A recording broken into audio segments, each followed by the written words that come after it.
এগিয়ে দে।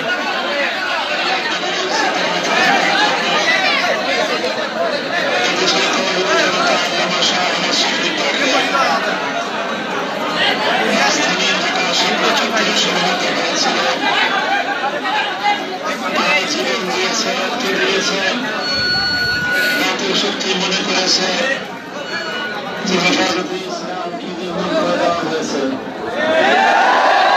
কিন্তু ইতিহাস সাক্ষী শাপলা চত্বরে যারা জীবন দিয়েছে আর যারা জীবন কেড়েছে তাদের মধ্যে জীবন দানকারী শহীদরাই অমর হয়েছে, আর যারা শহীদদেরকে হত্যা করেছে তারা ইতিহাস রাস্তা দিয়ে নিক্ষিপ্ত হয়েছে।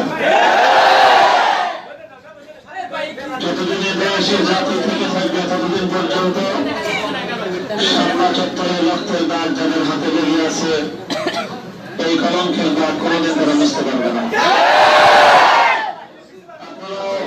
জুলুম এবং নির্যাতনের শিকার, আমরা জুলুম এবং নির্যাতনের শিকার। আমরা হয়তো একটা মামলার আসামি আর আমি 41টা মামলার আসামি। আমরা মনে করি যে আল্লাহর দিনের জন্য মা আসাবাকুম মিন মুসিবাতিন, আল্লাহর দিনের জন্য আল্লাহর পক্ষ থেকে আমাদের জন্য যতটুকু মুকদ্দর রয়েছে, তকদির রয়েছে, সেটা আমাদের উপর আসবে। অনেক মানুষ দুনিয়ার ক্ষমতার রাজনীতি করতে গিয়ে মামলা খায়, অনেকে দুনিয়ার ক্ষমতা ভোগ করার জন্য নানাভাবে প্রতিপক্ষের দ্বারা প্রতিহিংসার শিকার হয়। আমাদের সৌভাগ্য যে আমাদের বিরোধ দুনিয়ার কোন স্বার্থে নয়, আমাদের দাবি দুনিয়ার ক্ষমতা ভোগ করা নয়, আমাদের দাবি, আমাদের কথা, আমাদের সংগ্রাম আল্লাহর জমিনে আল্লাহর দ্বীনের ঝান্ডাকে সমুন্নত করা। আজ যারা আমাদের প্রতিপক্ষ, কাল যদি তারা আল্লাহর জমিনে আল্লাহর দ্বীনের ঝান্ডা সমুন্নত করার জন্য শপথ গ্রহণ করে, তাহলে আমরাই হব তাদের সবচেয়ে বড় সৈনিক। কারো সঙ্গে আমাদের বিরোধ নাই, তাদের সঙ্গে আমাদের আল্লাহর দ্বীনের বিপক্ষে যাদের অবস্থান। আমাদের শত্রুতা মিত্রতার একমাত্র শত্রু হল আল্লাহর দ্বীন, আল্লাহ এবং তার রাসূলের ভালোবাসা এবং মহব্বত। যারা আল্লাহর দ্বীনের পৃথিবীর যে কোনো প্রান্তে হোক না কেন, সে আমার ভাই, সে আমার পক্ষে, আমি তার পক্ষে। আল্লাহর দ্বীনের বিপক্ষে হবে যার অবস্থান, সেই আমার প্রতিপক্ষ, হোক না সে আমার যত কাছে। এই সূত্রে ইনশাআল্লাহ আমরা চলবো, অতীতেও চলেছে, আগামীতেও চলবে। আর এই পথে চলতে গিয়ে ইতিহাস আমাদেরকে শিক্ষাই দেয়, ইতিহাস আমাদেরকে এই সবক পড়ায় যে দিন কায়েমের পথ, আল্লাহর দিনের ঝান্ডা সমুন্নত করার পথ কুসুমস্তীর্ণ ফুল বিছানো কোনো পথ নয়। এ পথ কণ্টকাকীর্ণ, এ পথ শাহাদাতের রক্ত পিচ্ছিল। তাদের বুকের রক্ত দিয়ে ইসলামী বিপ্লবের সফলতার পথ তৈরি করেছে।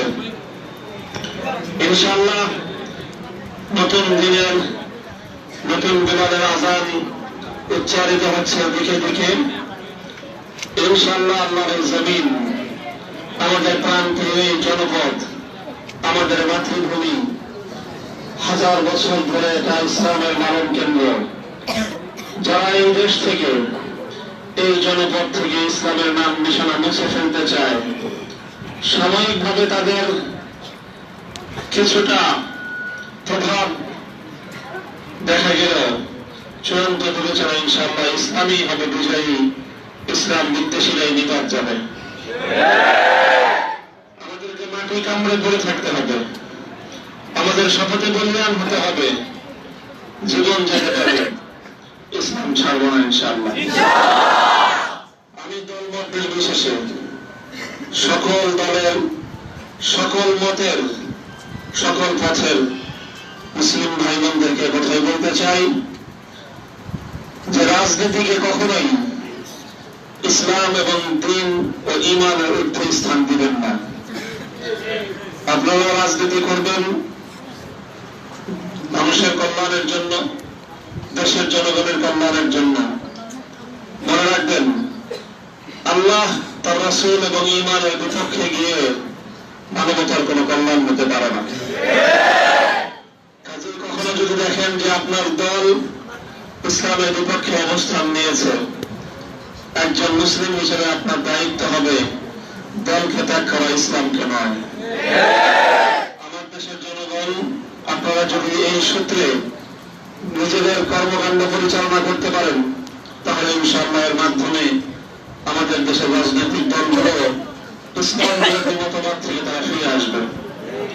মোহতারাম হাজিরিন, আপনারা দীর্ঘ সময় ধরে অপেক্ষা করেছেন এবং এখনো প্রচন্ড গরমের মধ্যে এখানে উপচে পড়া একেবারে ভিড়, প্রচন্ড ভিড়ের মধ্যে আপনারা দাঁড়িয়ে আছেন।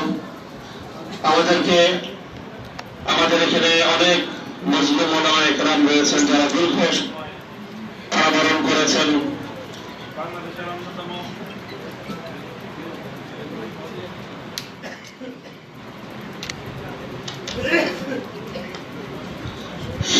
বাংলাদেশের অন্যতম শীর্ষস্থানীয় ইসলামী বিদ্যাপীঠ জামিয়া মাদানিয়া বাড়িধারা মাদ্রাসার সম্মানিত প্রিন্সিপাল মরহুম আল্লামা নূর হোসেন কাসেমী রাহিমাহুল্লাহর জানিশিন হযরত মাওলানা মুনির হোসেন কাসেমী দামাত বারাকাতুহুল আলিয়া এখানে উপস্থিত রয়েছেন। আপনাদের এই বীর চট্টলার কৃতি সন্তান মাওলানা আজিজুল হক ইসলামাবাদী হাফিজাহুল্লাহ উপস্থিত রয়েছেন। এছাড়াও আমাদের অন্যান্য সহকর্মী বৃন্দ, কারা নির্যাতিত মুসলমান এখানে উপস্থিত রয়েছেন। আপনারা এই কাজিরহাটের মানুষ, ভোজপুরের মানুষ, জনগণ আজকে আমাদের প্রতি যে উচ্ছ্বাস, যে আবেগের বহিঃপ্রকাশ ঘটালেন, নিশ্চয়ই এটা একমাত্র আল্লাহর জন্য। কারণ আমাদের কাছ থেকে আপনাদের পার্থিব দুনিয়াতে কোনো প্রত্যাশা নেই, প্রাপ্তির কোনো সুযোগ নেই। আমরা আপনাদেরকে ইহকালীন কোনো কল্যাণ বা কোনো উপকার পৌঁছাতে পারবো না, আমাদের হাতে কোনো কিছুই নেই। হ্যাঁ, আপনারা মনে করেন যে আমরা আল্লাহর দ্বীনের পক্ষে কথা বলি, আমরা আল্লাহর দ্বীনের জন্য সংগ্রাম করি, আমরা আল্লাহর দ্বীনের জন্য নির্যাতন ভোগ করেছি। আল্লাহর দ্বীনকে ভালোবেসে আপনারা আমাদেরকে সম্মান দিয়েছেন, আমাদের প্রতি ভালোবাসা প্রকাশ করেছেন। আপনাদের এই মহব্বত এবং ভালোবাসা এটা ইনশাআল্লাহ আল্লাহর জন্য। যারা আল্লাহর জন্য মানুষকে ভালোবাসে, এটা অনেক বড় মূল্যবান একটা ঈমানের অংশ। এর মাধ্যমে আল্লাহ আমাদেরকে ইনশাআল্লাহ কিয়ামতের দিন তার আরশের ছায়ার নিচে স্থান দান করবেন। আপনাদের এই মহব্বত এবং ভালোবাসা অব্যাহত রাখতে হবে। মনে রাখবেন যে আপনারা এই যে উচ্ছ্বাস এবং আবেগ প্রকাশ করছেন, এর কারণে আমাদের জন্য একটা দায়িত্ব বাড়ে, আপনাদের জন্য দায়িত্ব বাড়ে। আমাদের দায়িত্ব বাড়ে যে মানুষ আমাদের কথা শুনতে চায়, আমাদেরকে ভালোবাসে। এই জনগণকে সংগঠিত করে এই জমিনে আল্লাহর দ্বীনকে বিজয়ী করা এবং সেজন্য চেষ্টা সাধনা করা আমাদের দায়িত্ব, অনেক বেশি দায়িত্ব। আপনাদের দায়িত্ব হলো এই যে আপনারা আমাদের প্রতি উচ্ছ্বাস দেখাচ্ছেন, আবেগ দেখাচ্ছেন, জিন্দাবাদের স্লোগান দিচ্ছেন, রাজপথ ছাড়ি নাই, ভয় নাই, ভয় নাই বলছেন। এটা কিন্তু শুধু আপনারা বলছেন আর আমরা শুনছি তা না, এটা কিন্তু সবাই শুনতেছে, সবাই দেখতেছে। এর কারণে আমাদের উপর অনেক সময় চাপ সৃষ্টি হয়। আমাদেরকে অবদমিত করার জন্য ইসলাম বিরোধী শক্তি আমাদের বিরুদ্ধে ষড়যন্ত্র করে। যখন আমরা ষড়যন্ত্রের শিকার হব, তখন যদি আপনারা আপনাদের অবস্থানেই হয় জিহাদ জিহাদ জিহাদ চাই, জিহাদ লাগলে আমি নাই, এটা কিন্তু অত্যন্ত দুর্ভাগ্যজনক ব্যাপার হবে এবং সেক্ষেত্রে আপনাদের আবেগ এবং উচ্ছ্বাস আমাদের জন্য বিপদের কারণ হবে। এই জন্য আপনাদেরকে এবং আপনাদের মাধ্যমে দেশবাসীকে কথা বলতে চাই যে আবেগ এবং উচ্ছ্বাস যখনকে প্রকাশ করবেন, ঠিক তদ্রুপ নিজেরা নিজেদের দায়িত্ব কাঁধে তুলে নেবেন। ইসলামের পক্ষে অবিচল অটল থাকার মতো দিনের সৈনিক হিসেবে নিজেদেরকে কল্পনা করবেন, চিন্তা করবেন। জীবনে পার্থিব ভোগবিলাসিতা এবং সামান্য একটু ভয়ভীতির কারণে নিজেদের দিনী ভাইদেরকে কখনো ঝুঁকির মুখে ফেলে নিজেরা ব্যক্তিগত নিরাপত্তার সন্ধানে আত্মগোপন করবেন না। আমরা বাঁচব মাথা উঁচু করে, বুক টান করে বাতিলের মোকাবেলা দাঁড়িয়ে থেকে বাঁচবো। মৃত্যুর সময় যখন আসবে কামনা করি সর্বোচ্চ এবং শ্রেষ্ঠ মর্যাদার মৃত্যু আল্লাহর দিনের জন্য বুক টান করে আল্লাহর জমিনে আল্লাহর রাস্তায় শাহাদাতের মৃত্যুকে বরণ করে নিয়ে আল্লাহর দরবারে হাজির হব ইনশাআল্লাহ। আল্লাহ রাব্বুল আলামিন আপনাদেরকে এবং আমাদের সকলকে তৌফিক দান করুন। কারাবন্দী মুসলিম আলেমদের পক্ষ থেকে আমি আপনাদেরকে আবারও শুকরিয়া জ্ঞাপন করছি। আজকে আপনাদের আমাদের প্রতি সম্মান, ভালোবাসা এবং উচ্ছ্বাস প্রকাশ করার জন্য আল্লাহ পাক এর দাবি পূরণ করার তৌফিক আপনাদেরকে এবং আমাদের সকলকে দান করুন। আমিন। সুবহানাল্লাহি ওয়া বিহামদিহি সুবহানাল্লাহিল আযীম। اللهم صل على محمد وعلى آل محمد كما صليت على إبراهيم وعلى آل إبراهيم إنك حميد مجيد.